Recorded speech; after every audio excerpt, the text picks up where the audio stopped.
Tá, já que a gente está falando do assunto eleições, né, eu queria trazer algumas notas rapidinhas, acho que dá tempo ainda nesse primeiro bloco, porque aconteceu hoje, né, em Niterói, no Rio de Janeiro, um grande evento da Frente Nacional dos Prefeitos, que reuniu aí 11 pré-candidatos à presidência. A Vera falou até do que disse o Ciro, né, no discurso dele. Agora, entre os principais postulantes, viu, Vera, a grande baixa foi o Jair Bolsonaro. O deputado ainda decidiu, pelo menos é isso que informa, né, que não participará dos debates eleitorais e também de nenhuma sabatina. Os aliados do Bolsonaro avaliam que a sua presença nesses encontros não serviria apenas para expô-lo. O que você acha dessa... Eu acho que ainda não é decisão oficial, eles falam isso um pouco nos bastidores, de pelo menos neste momento evitar esse tipo de sabatina. Não pode deixar o homem falar. Eles dizem que os veículos lhe seriam hostis quando é sabatina de algum veículo, e no caso do evento dos prefeitos, eles chegaram a dizer que não tinham sido convidados, e aí a Frente Nacional de Prefeitos expôs a troca de correspondência com a assessoria dele, na qual a assessoria dizia que ele não tinha agenda, não tinha disponibilidade na agenda para esse dia, Patrick. Eu acho que nesse caso dos prefeitos, é um que ele deve ter se arrependido de ter ficado na encolha, porque prefeito é sempre um público que os políticos gostam de cortejar. Havia muito quórum lá, estava bem prestigiado, muita gente assistindo os candidatos, e todos os outros tiveram um palanque que ele poderia ter tido, porque os candidatos tiveram um tempo para falar separadamente, não fizeram um debate entre eles. Então eu acho que ele marcou toca de não ir.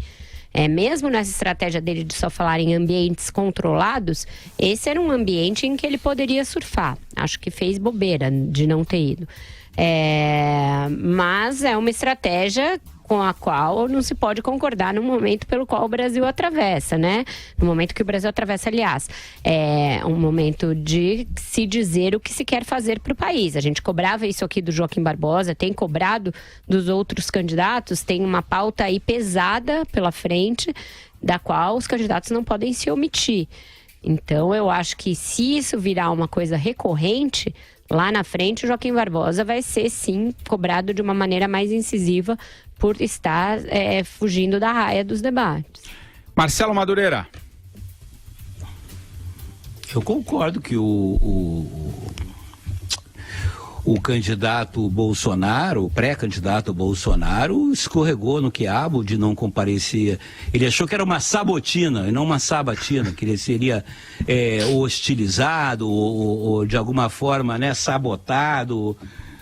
Aí já é um preconceito da parte dele. Eu sou da opinião, e não é a primeira vez que a assessoria do Bolsonaro faz com que ele dê essas derrapadas, não.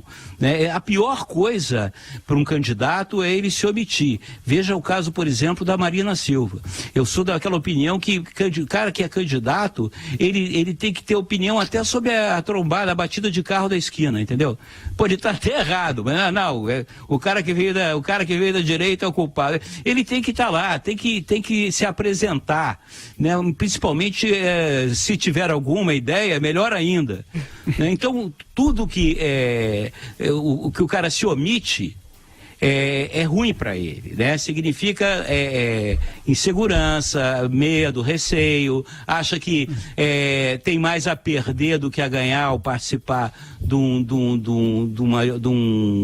Esse não era nenhum debate, era de se apresentar para prefeito, cara, como todo mundo falou aqui. Cara, quem não quer falar para prefeito? É o cara que tem quase ligação direta com o eleitor. Então, não falar para prefeito é ruim, pegou pior ainda, foi para esse contingente importante que são os prefeitos aí, que tem milhares do Brasil. Você acha escorregou no quiabo, Bolsonaro? Você acha isso também, o Andreas? Aliás, o Bolsonaro, nessas últimas 2 semanas, ele tá meio sumido, né? Não sei, Patrick Santos, não sei. O que eu sei, acho, na melhor entrevista que eu já li do Bolsonaro, foi uma dada ao Estadão, deve ter um mês e pouco, logo que ele voltou daquela viagem à Ásia, em que ele foi se eu não me engano, Taiwan.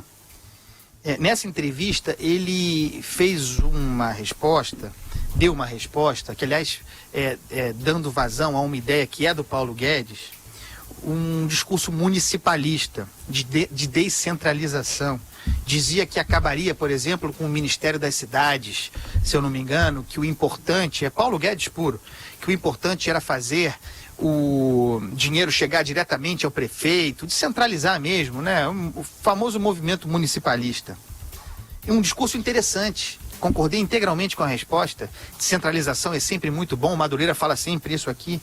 E aí, quando o sujeito tem a oportunidade de apresentar esse discurso que ele engendrou muito bem, naquela ocasião, na entrevista, para o público favorável, e não se ganha eleição sem apoio de prefeitos, sem apoio de alguma máquina regional, o seu partido não tem, o PSL não tem, mas ele pode conquistar dos outros partidos, essa seria uma oportunidade. Então é evidente que a ausência dele é um erro. Como é errado, e eu espero que não se confirme, a possibilidade de não participar dos debates. Não dá. Vamos pensar nos candidatos que se negaram a participar de debates ao longo da história. Eles até venceram. O Collor não participou de nenhum debate no primeiro turno, em 89. O Fernando Henrique nunca participou de debate. Tudo bem, talvez resulte, talvez seja favorável, vença e tal. Mas eram candidaturas de outra natureza, com outra base de apoio. O Bolsonaro vive reclamando que não tem espaço, que não é convidado, que os microfones não são abertos para ele. Quando tem, inclusive para o confronto com aqueles que acusa, um debate em que estará diante do Ciro Gomes, que o ataca frequentemente, em que estará diante do candidato do PT, seja quem for, não vai participar? E como é que a sua base de eleitores aguerridos vão justificar isso? Porque vão, né? Mas está errado.